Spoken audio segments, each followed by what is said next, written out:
Amém, irmãos? Hoje eu vou pedir que você abra a palavra de Deus em 1 Coríntios, capítulo 12.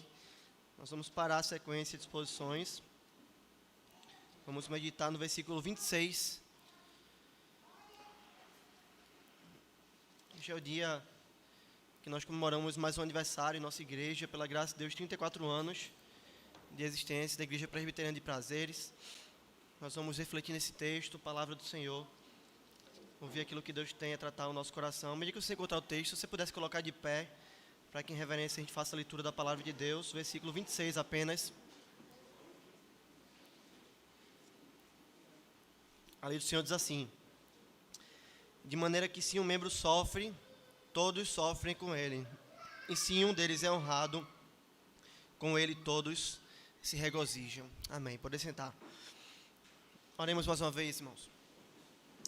Já falamos contigo, Senhor, mais uma vez estamos em Tua presença, porque nós lemos o texto, Tua palavra foi lida e esse texto será exposto hoje. Ajuda-nos, Senhor, ilumina nossa mente, nos trata.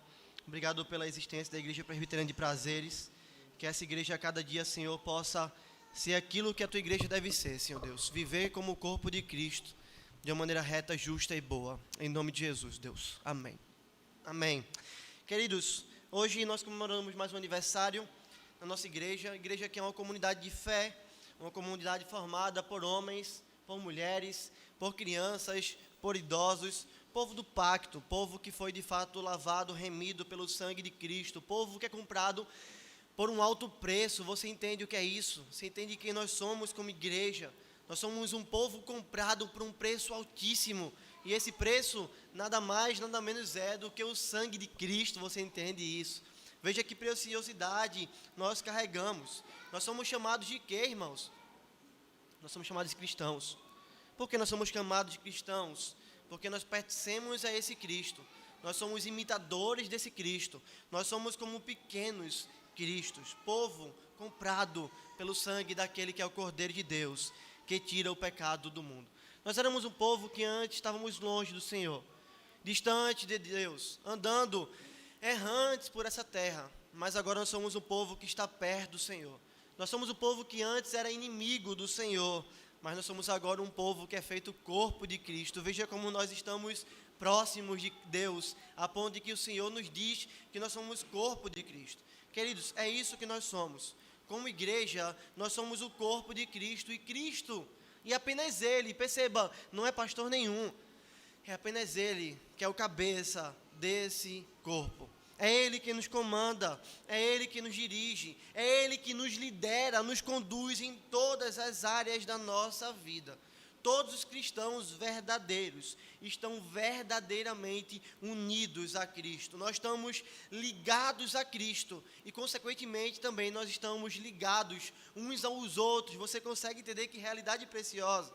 Ligados uns aos outros, nós conseguimos entender que nós dependemos uns dos outros, que nós cuidamos uns dos outros, que todos nós, juntos, servimos aquele que é o cabeça. E é sobre essa preciosa realidade, a realidade da nossa unidade, que nós possuímos em Cristo, a realidade que nós somos em Cristo, é que nós vamos meditar hoje, a fim de nos fortalecermos e de crescermos juntos para a glória de Deus. E diante disso eu quero te perguntar, nessa manhã de domingo, qual tem sido a sua postura como igreja?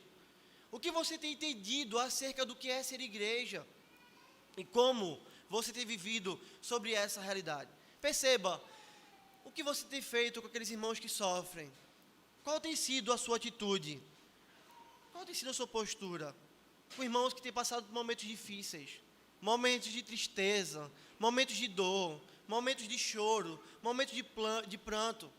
Como você tem agido também com irmãos que têm passado por momentos de alegria, momentos de euforia, momentos onde eles estão gratos a Deus por algo que Deus tem feito na vida deles. Será que você tem vivido realmente como o corpo de Cristo? Será que você tem vivido realmente como Deus espera que você viva? Será que você pode hoje dizer: Senhor, eu tenho me apresentado diante do Senhor como um sacrifício vivo, santo e agradável a Deus, como um obreiro que não tem do que se vergonhar? Perceba, o apóstolo Paulo nos ensina sobre o que é ser igreja, sobre como nós devemos viver como igreja. Ele vai virar para mim, para você, e vai dizer de maneira que se um membro sofre, todos sofrem com ele. E se um deles é honrado, com eles todos se regozijam. E é isso que nós aprendemos logo de cara, nesse versículo. Nós somos um só corpo, irmãos. Sei que já falei sobre isso, mas permita-me pensar com você um pouquinho mais. Todos nós fomos chamados por Deus, todos nós que verdadeiramente conhecemos a Deus. Talvez você possa estar aqui hoje e dizer, eu estou no meio da igreja, então eu faço parte da igreja.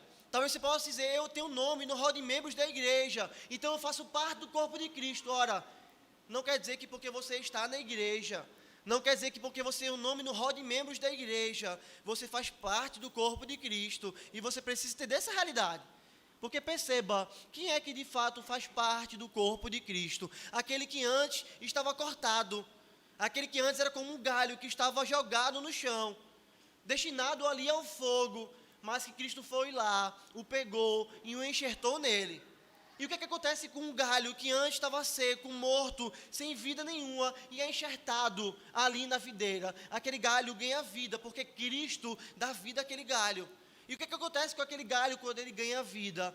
Ele floresce, ele frutifica. Ele agora não é um galho morto, seco, destinado ao inferno, mas ele é alguém, ele é um galho que produz fruto. Então perceba, ainda que nós consideremos a igreja que nós vemos como igreja visível, porque nós não sondamos o coração das pessoas, nós não somos chamados por Deus para separarmos o joio do trigo, apenas os anjos do Senhor irão fazer isso. Mas ainda que essa seja a nossa realidade, e que nós digamos, aqui está a igreja de Cristo, nós precisamos entender que aqui está a igreja visível do Senhor.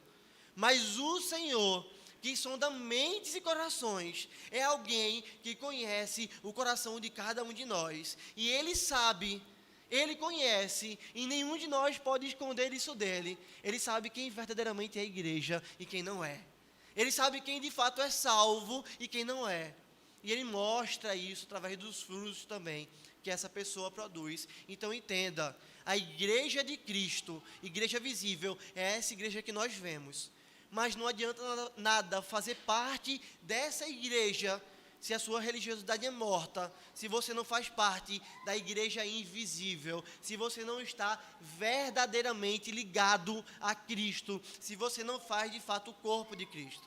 Aqueles que fazem parte desse corpo, aqueles que não são falsos religiosos, como nós temos visto várias vezes em João, mas aqueles que são verdadeiros crentes, crentes fiéis ao Senhor, esses homens, essas mulheres, participam do corpo de Cristo. E como corpo de Cristo, cada um de nós recebemos dons da parte do Senhor. E somos capacitados por Ele. Para quê, irmãos? Para que servem os dons? Para servirmos uns aos outros. Para que nós possamos cuidar uns dos outros. Veja, nós temos um só Senhor.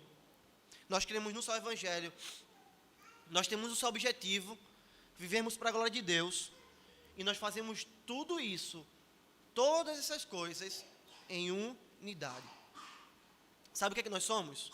Nós somos um, queridos. O corpo de Cristo é um. O corpo de Cristo é formado por irmãos. E é isso que nós somos. Nós somos irmãos. Nós não somos estranhos uns aos outros. Nós fazemos parte de uma mesma família. Nós temos irmãos nossos. Essa é a nossa realidade. Essa é a realidade da Igreja Presbiteriana de Prazeres, mas não apenas da Igreja Presbiteriana de Prazeres, da Igreja de Cristo, espalhada até os confins da terra. Dessa feita, quando nós olhamos para um irmão nosso, o que é que nós devemos ver nele?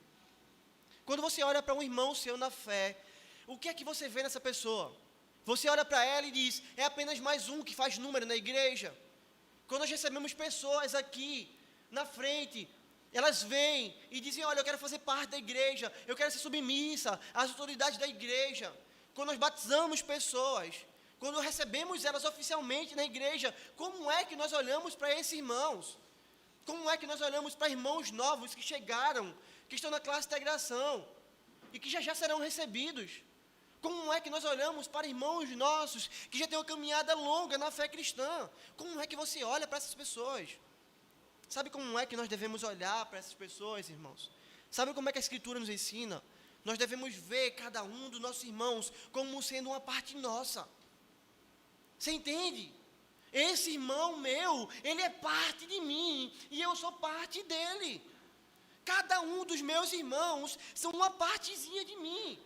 E eu sou parte deles por quê? Porque todos nós juntos, todos nós unidos, nós somos o corpo de Cristo, percebe?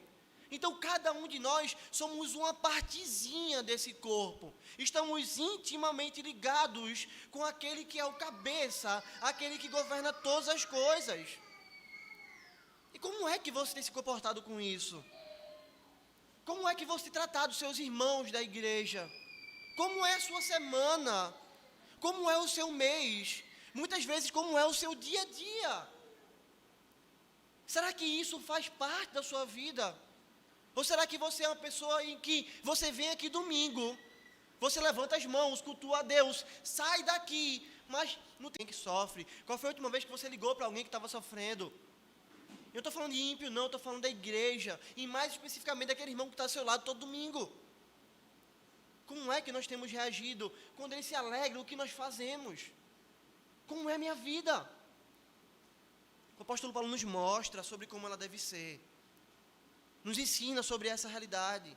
Porque ele vira para mim, ele vira para você, ele vai dizer, olha, se uma parte desse corpo sofre, veja, todo o corpo sofre com ela. Você entende que não é uma parte do corpo que está sofrendo com aquela parte do corpo que sofre? Você entende que Deus está falando que o corpo inteiro, que todas as pessoas estão sofrendo junto, estão se incomodando. Deixa eu dar uma ilustração para você poder entender isso melhor.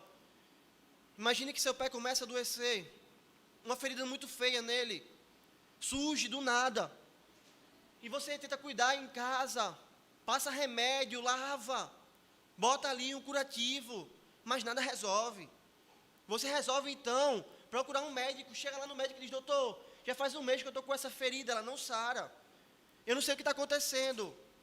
O médico examina, faz uma biópsia daquilo dali, e vai dizer para você, olha, daqui a 30 dias você vai receber o resultado. Como é que você fica com essa parte do seu corpo doendo? Você consegue correr? Você consegue dormir bem? Você consegue se locomover de uma maneira como você se locomovia antes? Quando a dor é excruciante, como é que você reage? É só seu pé que incomoda? Você olha para ele e diz, fica aí, eu estou nem aí para tu, o resto do meu corpo está bem? Lógico que não, queridos. Lógico que não é assim. Se o nosso pé, que é uma pequena parte do nosso corpo, sofre, você percebe que ele envolve o corpo inteiro. Você percebe que todo o nosso corpo entra em sofrimento com isso. Imagina agora que esse médico vira para você e vai dizer, o resultado chegou. E é um câncer. É um câncer regressivo. Tem cura. Você vai precisar fazer um tratamento. Você vai perder seu cabelo. Você vai ficar debilitado completamente. Você vai precisar ficar isolado das pessoas, porque sua imunidade, perceba, seu corpo todo vai ser afetado. Você não pode pegar nenhuma doença, porque você tem um câncer. O que é que você faz com o médico? Você vira para ele e vai dizer, olha, corta logo. Doutor, só um pé, eu tenho outro. Doutor, pode tirar ele aqui, deixa ele de lado. Marca a cirurgia para amanhã. Está tudo certo para mim. Estou bem, obrigado. Nós sabemos que essa não é a realidade. Nós sabemos que para salvar o nosso pé, nós vamos fazer tudo o que for possível, não é verdade? Se ele diz que tem cura, mesmo que a gente sofra, que todo o corpo venha a sofrer, nós vamos às últimas consequências. Se ele virar e disser, olha, tem um remédio que é 20 mil reais, e com esse remédio você vai ficar bom, o que é que você faz? Você vende seu carro, não vende? Ou você vai lá para o carro e vai dizer, não, eu vou ficar com meu carro, mas sem o pé. Você vende o carro, não vende? Porque você se importa. Porque você sabe que aquela parte é importante para você. Mas por que nós fazemos tudo isso para um pé, se nós temos dois? Por quê? Nós temos dois, corta, deixa um. Porque aquela parte é importante, irmãos. Porque nós não conseguimos imaginar a nossa vida sem uma parte do corpo, não é? Nós não conseguimos ter paz enquanto aquela parte do corpo não está sadia. Ele faz parte de nós. Mas perceba, se nós cuidamos do nosso pé dessa maneira, se nós sofremos pelo nosso pé, se nós ligamos para ele, se tudo está envolvido com isso, como é que a gente pode não se importar com o nosso irmão, se ele faz parte do nosso corpo? Do corpo do qual nós fazemos parte, do corpo de Cristo. Como é que eu posso olhar com indiferença para o meu irmão? Como é que eu posso dizer, cada um com os seus problemas? Como é que eu posso dizer, cada um no seu quadrado? Como é que eu posso ainda dizer com a minha boca, eu vivo isso, pastor, eu amo meus irmãos, mas na prática viver de uma maneira diferente dessa? Você percebe como a Bíblia trata com seriedade a nossa unidade? O Senhor nos disse, uma parte do corpo sofre, o corpo inteiro sofre. E isso significa que se o irmão nosso estiver sofrendo, nós devemos sofrer com os nossos irmãos. É por isso que não é admissível que o irmão nosso esteja sofrendo, que nós saibamos que esse irmão está sofrendo, e como membro do corpo, nós fiquemos alheios ao sofrimento desse irmão. Nós fiquemos indiferentes ao sofrimento desse irmão. Queridos, isso vale para irmãos que estão perto do nosso lado, mas você já pensou também que isso vale para irmãos que estão longe? Irmãos também que estão distantes. Por exemplo, nós poderíamos pensar aqui em milhares de irmãos nossos, que nesse momento estão sofrendo os horrores de uma perseguição severa. Irmãos nossos que estão em contêineres, irmãos nossos que estão em campo de concentração na Eritreia, irmãos nossos que estão dentro de casa, com medo do seu pai, porque se falar que é cristão, o seu pai o deserda, o expulsa de casa. Irmãos nossos que estão nesse momento na faculdade estudando e preocupados, porque se descobrirem que ele é crente, ele é expulso da faculdade. Irmãos nossos que estão no trabalho, com medo, porque se o patrão descobrir que ele é crente, ele é expulso e ele não encontra mais emprego em lugar nenhum daquele país. Quantas vezes nós nos importamos com essa parte do corpo? Quantas vezes o nosso coração se angustia com isso? Quanto você pensa na igreja perseguida? Quanto você ora pela igreja perseguida? Alguma vez na sua vida você já fez algo para ajudar a igreja perseguida? Percebe? Isso é uma realidade estranha.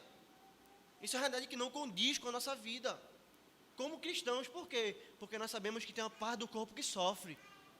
E por favor, não vire para mim e vai dizer, pastor, mas é que eu sou reformado, é que eu não penso nessas coisas, para mim é teologia. Isso nunca fez parte de uma teologia reformada. Porque a teologia reformada é bíblica. E a Bíblia nos ensina claramente que nós devemos nos importar uns com os outros. No apogeu ali da teologia reformada, com Lutero, com João Calvino, nós tivemos uma igreja perseguida. E se você for estudar um pouquinho sobre João Calvino, por exemplo, você vai ver que era um homem que escrevia várias cartas para a igreja perseguida, que produzia material para a igreja perseguida, que muitas vezes se colocou em risco para cuidar da igreja perseguida. Você sabia disso? Não é reformado, é teologia, é ser cabeçudo. Não é isso. Teologia reformada é teologia prática. Teologia reformada é teologia viva. Teologia reformada é uma teologia que faz uma igreja saudável. É uma igreja que cuida dos outros, como a Escritura nos ensina. Você sabe como é que nós devemos olhar, por exemplo, para a igreja perseguida? Hebreus 13:3 vai dizer, lembrai-vos dos encarcerados, daqueles que estão presos por causa da fé. De que maneira? Veja como reflete esse texto, aquilo que nós estamos estudando. Veja, como se presos com ele, dos que sofrem maus tratos, como se com efeito, vós mesmos, em pessoa, fosseis os maltratados. Então, quando a Bíblia me ensina a me lembrar da igreja perseguida, ela diz, olha, quando você for se lembrar deles, se lembre deles como se você estivesse preso, como se fosse você. Quando você for lembrar de um irmão que está sendo torturado, se lembre deles como se fosse você. Como é que você oraria se você estivesse em uma prisão? Como é que você oraria se você estivesse sendo torturado? Como você clamaria a Deus para poder te livrar? Como você clamaria pela ajuda do Senhor, pelo socorro do Senhor? Como é que você ora pela igreja perseguida? Como é que você ora por aqueles que estão presos? Senhor, abençoa aqueles irmãos em nome de Jesus, amém. Senhor, livra eles da tortura em nome de Jesus, amém. Você oraria assim? Você percebe que é uma realidade diferente? É como se estivesse sendo comigo. É como se eu estivesse lá. E é isso que Paulo está falando aqui. Se uma parte do corpo sofre, é o corpo todo que sofre. Somos nós que sofremos. Nós nos importamos. O sofrimento do meu irmão é o meu sofrimento. Não olhe apenas para a igreja perseguida, querido. Nós às vezes fazemos isso também. Nós temos dois extremos. Ou nós vivemos no nosso mundo, esquecemos aquele que está ao nosso redor mais longe. Ou nós só lembramos daqueles que estão longe, por quê? Porque tortura me choca. Porque prisão me choca. Eu tenho que orar, eu oro todos os dias, pastor.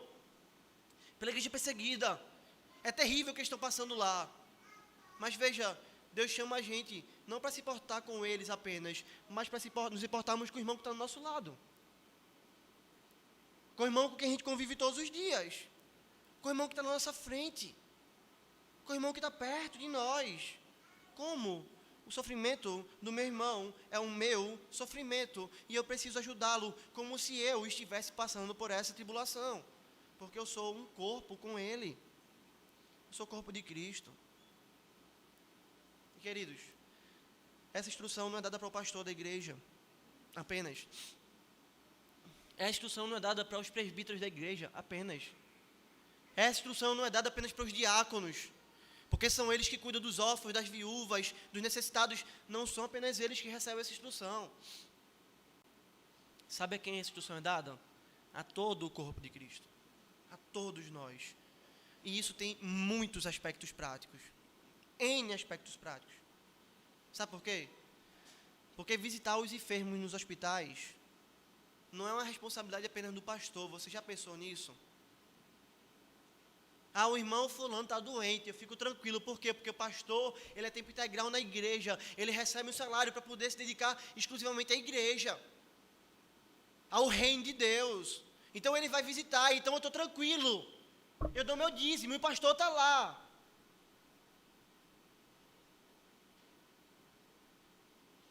O pastor ligou para essa pessoa que está enferma. Ele já orou com ela. Eu não preciso ligar. Aquele irmão órfão, aquela irmã viúva, aquele irmão necessitado, eu posso ficar tranquilo. Porque eu sei que os diáconos da igreja vão cuidar dele. Ministérios da igreja que estão deficientes, eu posso ficar tranquilo, porque eu sei que os presbíteros vão atuar. Nós temos vivido assim, não temos? Sejamos sinceros. Nós, como igreja, muitas vezes vivemos assim, não vivemos? Ou será que nós teríamos a coragem de levantar a mão e dizer assim, durante o mês passado, para quantos irmãos você ligou que estavam enfermos? Será que nós conseguiríamos levantar a mão hoje? Não estou pedindo para você fazer isso, mas se examine. Ou será que nós iríamos passar vergonha aqui? Será que nós poderíamos levantar a mão e dizer, olha, todo irmão que está exercendo o seu dom, seu talento na igreja, todo irmão que está fazendo aquilo que foi chamado por Deus aqui, levante a mão. Será que todos nós levantaríamos a mão? Será que nós faríamos isso? Ou será que seria a maioria que iria ficar com a mão baixada? Você levantaria sua mão hoje? Se nós pararmos e dissermos, olha, quem tem chorado com quem chora, quem tem sofrido com quem sofre, será que todos nós levantaremos a mão? Ou será que nós temos sido um povo que vive indiferente? Cada um no seu quadrado. Cada um na sua casa. Durante a pandemia que passou, você se incomodou com irmãos que podiam passar necessidade? Tivemos vários irmãos que adoeceram aqui, você ligou. O que você tem feito? Você percebe isso? A Bíblia não nos chama para vivermos uma vida assim. Isso não é ser igreja. Nós temos 34 anos de igreja comemorados hoje. Mas, queridos, como igreja, nós devemos viver como igreja. E viver como igreja é viver se importando com aqueles que sofrem. É viver cuidando daqueles que estão perto. É viver cuidando daqueles que também estão longe. O Senhor não espera e não requer nada mais nem nada menos do que isso de mim e de você. Se você não tem vivido sobre essa realidade, você não tem vivido como igreja, assim como o Senhor te ensina. Se essa não é a prática na sua vida, tem algo muito estranho na sua vida. Porque, em última instância, nós podemos dizer que isso é falta de temor a Deus e falta de amor pelo Senhor e pelo nosso próximo. Você entende isso? Você consegue entender quão sério é isso? Seria muito mais fácil a gente parar no dia do aniversário da igreja e trazer uma mensagem de conforto, de encorajamento, não é? Poderíamos fazer isso também, irmãos. Mas é muito produtivo quando a gente pode se examinar o nosso coração. E talvez você diga, pastor, eu tenho sofrido com quem sofre, mas irmãos, não para por aí. O Senhor também nos ensina que quando o membro é honrado, todo o corpo se regozija com esse membro. E nós temos a capacidade de quebrar até isso, já percebeu? Às vezes, cuidar de um irmão é trabalho, é sair da nossa zona de conforto. E trabalho, às vezes, a gente não quer. Mas nós temos a dificuldade, por sermos tão maus, de até mesmo, quando nosso irmão se alegra, de nos regozijarmos com ele. Sabe por quê? Porque não há nenhum tipo de inveja no nosso coração, não é? Nós somos santos, não é? A inveja nunca habita no nosso coração, a cobiça nunca habita no nosso coração. Quando o irmão conquista uma coisa na vida, um bem material, um carro, uma casa, quando o irmão faz uma viagem abençoada de férias. Quantas vezes a gente encontra no meio da igreja pessoas às vezes insatisfeitas, dizendo, poxa, poderia ser eu, né? Poxa, o irmão ali, ele tem 3 carros, eu não tenho nenhum. Poxa, o irmão mora numa casa abençoada, grande, espaçosa. Eu moro num apartamento pequeno, numa casa pequena. Às vezes é um irmão que teve um filho. E a pessoa vira e vai dizer, poxa, mas eu não tenho filho nenhum. Gente, sejamos sinceros. Nosso coração é assim.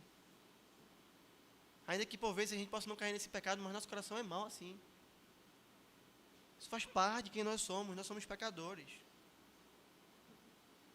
Nós somos invejosos. Nós somos cobiçosos. Mas o que Paulo ensina é completamente o contrário. Você já viu 2 irmãos em casa? O que acontece com eles quando a inveja reina? Um menino pega um brinquedo para brincar, o irmão não quer outro brinquedo, ele quer aquele especificamente, né? O que acontece com eles? Eles brigam, não é? Ainda que ele lhe diga assim, eu não vou bater no meu irmão, eu não vou entrar em uma briga com ele, mas ele vai, se amua e vai para o canto e fica lá sozinho, não é?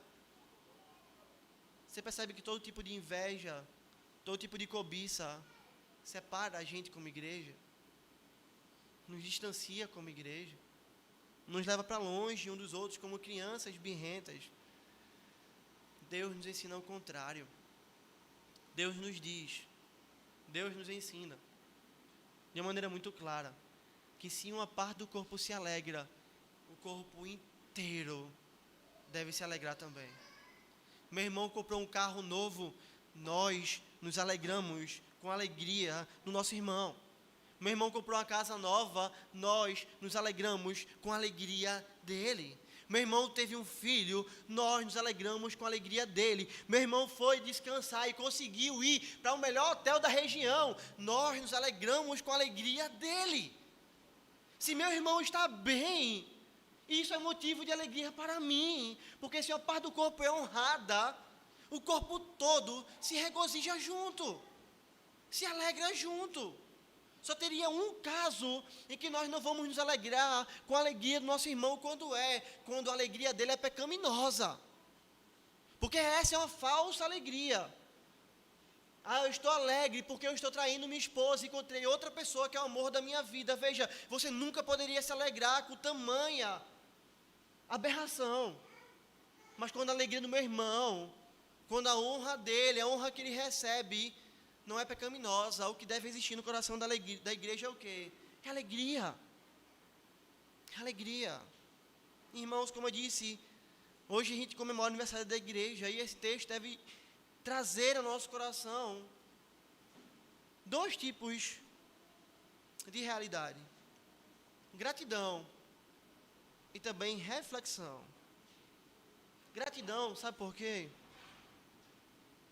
Sabe por quê gratidão? Porque nós fomos unidos em Cristo.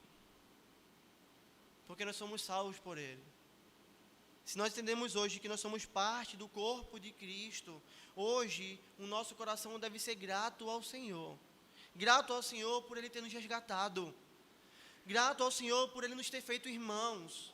Gratos ao Senhor por Ele nos fazer corpo de Cristo. Gratos ao Senhor por nós estarmos unidos uns aos outros. Gratos ao Senhor porque nós podemos usar os nossos dons e talentos para servirmos uns aos outros. Gratos porque nós temos com quem dividir a nossa tristeza. Nós temos isso. Você pode ter vindo lá do Acre e está fazendo parte da igreja de prazeres. Você encontrou um lugar onde você tem pessoas com quem você pode dividir as suas tristezas. Mas pastor, eu não conheço ninguém ainda. Conheça. Você encontrou um povo que vai colocar o ombro para que você possa chorar junto e que vai chorar junto com você. Grato ao Senhor porque a gente tem alguém com quem dividir a nossa alegria. A boca fala daquilo que está cheio o coração, não é? Quando nós estamos alegres, o que é que nós queremos falar? Nós queremos falar para as pessoas isso. E exaltar o nome do Senhor, e nós temos isso na igreja. Nosso coração deve ser grato a Deus, porque Deus plantou uma comunidade de fé, chamada Igreja Presbiteriana de Prazeres, a qual é parte do corpo de Cristo. O seu coração é grato pela Igreja de Prazeres? Seu coração é grato pela vida dessa igreja? Há isso no seu coração? Nós devemos ter o coração grato, irmãos. Porque nós somos igreja. E como o mundo hoje tem andado distante dessa realidade, não é? Para muitos hoje, igreja virou uma coisa ruim. A ponto de que as pessoas estão achando que pode servir a Deus sem estarem na igreja. Pastor, eu sofri na igreja, me fizeram mal na igreja, eu não quero mais nada com isso de igreja. Ok, você sofreu na igreja? Sofri. Quem foi que te fez sofrer? Meu irmão. Quando ele agiu assim, ele estava sadio como o corpo de Cristo? Não. Então por que, em vez de sair da igreja, você não cuidou dele? Por que você não exortou ele em amor? Por que você não tentou pastorear aquele irmão, para que aquela parte do corpo que estava doente, estava em pecado, pudesse ser sarada? Percebe? Amargura, ingratidão e abandono da igreja nunca deve ser algo que faça parte da nossa vida. Nosso coração sempre deve ser grato pela vida da igreja. É assim que nós devemos viver. Mas além de gratidão, esse texto também, ele traz a mim, ele traz a você reflexão. É o momento em que nós paramos para podermos refletir, é o momento que nós paramos para poder pensar. E aqui eu quero dizer a você, meu irmão, nós temos 34 anos de caminhada. Mas para essa igreja continuar caminhando, continuar andando, continuar existindo, nós precisamos viver esse texto. Cada um de nós. E para essa igreja alcançar aquilo que ainda não alcançamos, servirmos a Deus da melhor forma, cada um de nós precisa viver esse texto. Hoje é dia de você se examinar. Hoje é dia de você parar e pensar se você de fato tem vivido como igreja. Eu quero trazer algumas coisas para que você reflita sobre isso hoje de maneira prática. Eu quero que você hoje vá para sua casa se examinando. Ou até mesmo aqui durante o culto você pare e você pense: que dom, que talento você tem escondido do Senhor? Que dom, que talento tem ficado enterrado na sua vida por causa da preguiça ou de qualquer outra coisa que seja? Porque veja, se você faz parte da igreja, mas você não está envolvido com a igreja, como você poderia. Em vez de você cuidar da igreja, você atrapalha, percebe? Jesus diz isso pra gente. Quem comigo não ajunta faz o quê? Espalha. Quer ver a pior coisa que existe para uma dona de casa? As mulheres sabem disso. É você estar varrendo a casa e ter alguém sentado no meio da sala, não é? Você está varrendo a sala e alguém está sentado no meio da sala. Aquela pessoa não está varrendo com você. Ela também não está espalhando nada com você. Ela está quieta, sentada, parada. Mas ela está espalhando, não está? Quando aquela pessoa sair dali, a sujeira que poderia ser varrida pela vassoura vai continuar ali, não vai? E o que é que vai acontecer com aquela sujeira? Vai se espalhar pela sala que você acabou de varrer. Irmãos, é assim a nossa vida como igreja. E nós não podemos ser uma igreja como muitas que a gente encontra, que a gente vai dizer, nessa igreja, 20% trabalha e leva a igreja nas costas. Não é assim que acontece. A gente tem 20% das pessoas que trabalham e 80% que vêm ao culto, sentam e vão-se embora. Isso não é ser igreja. Isso não é. Não há desculpa para que um crente não sirva a igreja. E nós, como igreja de prazeres, tivemos a graça de experimentar uma realidade muito preciosa da parte do Senhor com isso. Nós tivemos a graça de vivermos com uma mulher chamada Dona Noga, que morreu em ditosa idade, que morreu já velhinha, plantou essa igreja junto com seu marido, mas que com 80 anos, chegava aqui na igreja, com a sua bengalinha, com dor no joelho, e servia ao Senhor.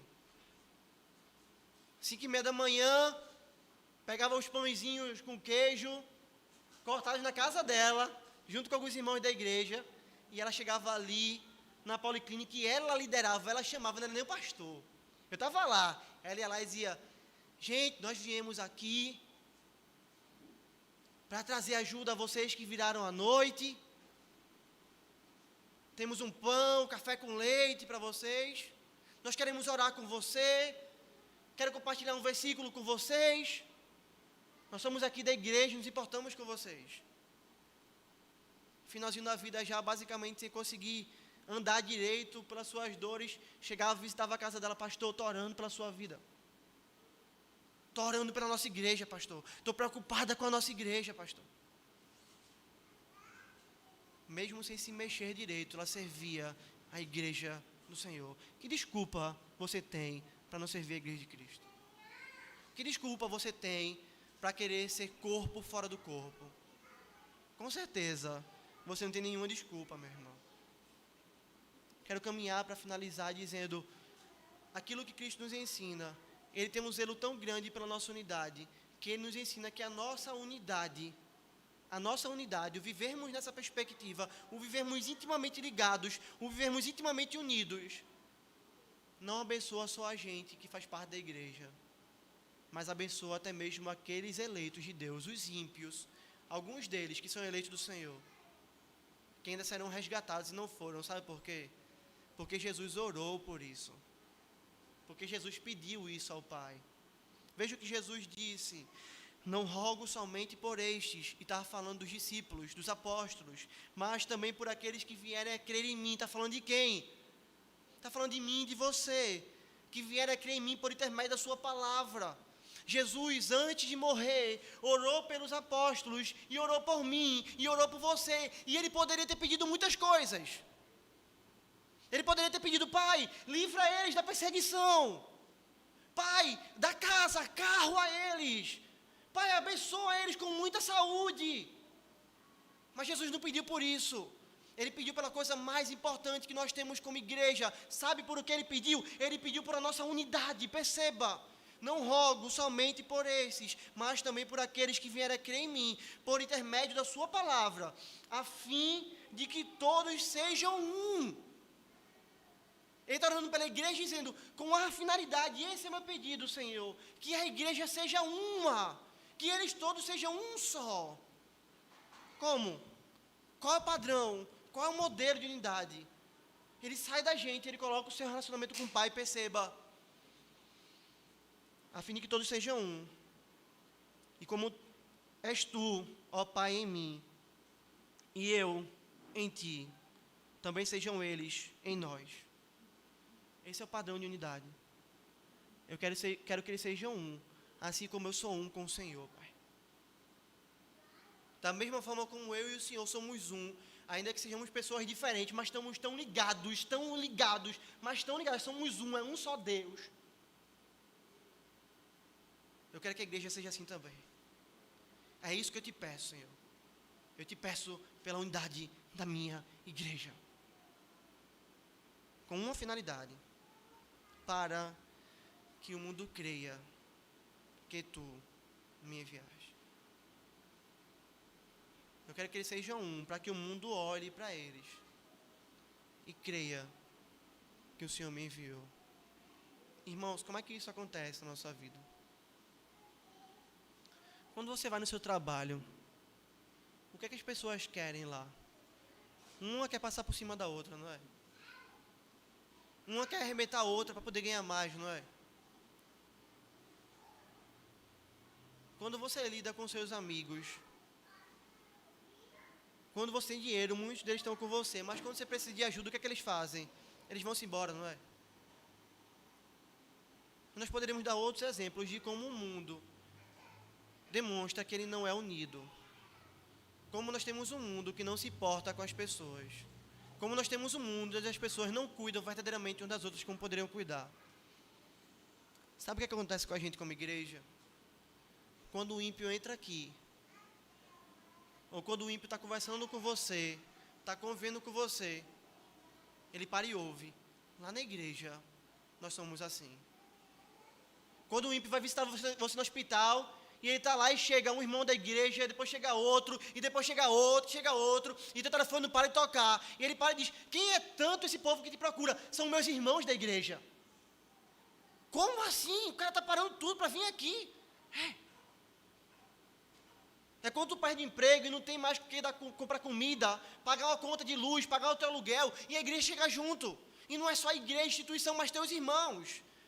Eles viram para tu e dizem, olha, tu está precisando disso? Eu vou tirar do meu bolso, eu vou te ajudar. E a igreja chega junto também. E esse ímpio para e diz, esse povo dá dinheiro para tu. Esse povo cuida de tu dessa maneira. É sério? De verdade. É quando a gente é tão igreja que chega a um ponto de que a gente ouve de algumas pessoas, eu não ouvi só de uma, mas ouço isso de algumas pessoas, a pessoa vira assim e vai dizer, olha, eu tenho 2 filhos, 3 filhos, 4 filhos, se eu morrer, eu não quero que fique com meu pai, que são os avós, eu não quero que fique com o tio, eu quero que fique com você, porque você é meu irmão, você tem a mesma fé que eu, você vive esse evangelho, e eu quero que meus filhos sejam cuidados sob essa perspectiva. Não há outra pessoa que eu confie mais do que você. Você entende o que é essa igreja? É isso. Aí o ímpio olha e vai dizer, tu preferiu deixar o teu filho com um desconhecido, com um irmão da igreja, em vez do teu pai. O que é que tem nesse irmão? É isso que as pessoas começam a se questionar. O que é que tem nessa igreja? O que é que tem aqui? O que é que esse povo vive? De que maneira é isso? Como é que isso acontece? Eles vêm aqui, ouvem a pregação do evangelho e eles entendem. Cristo em nós, esperança da glória. Nós só vivemos assim, porque a gente não vive mais para a gente. É Cristo que vive em nós e nós somos o corpo dele. Eles olham e dizem, isso não é possível humanamente falando. Só pode ser Deus, de fato, operando no coração e na vida desse povo. Deus existe, Jesus é o Filho de Deus. E pessoas são convertidas, são levadas à fé, por meio da pregação do Evangelho de uma igreja, que prega com sua boca e que prega com seus atos. Irmãos, não é nada menos do que isso que a gente deve oferecer ao bairro de Prazeres. Nada menos do que isso. A nossa unidade vai ser um testemunho extremamente impactante para as pessoas que estão fora. Mas eu quero fechar dizendo, se a nossa unidade abençoa, a nossa desunião traz desgraça. Porque se as pessoas olharem para a gente e verem em nós pessoas que não se importam umas com as outras, que não amam umas às outras, eles vão falar aquilo que tem falado para muitos crentes, não é? Isso é um crente, faz junto. Isso é um crente mentiroso.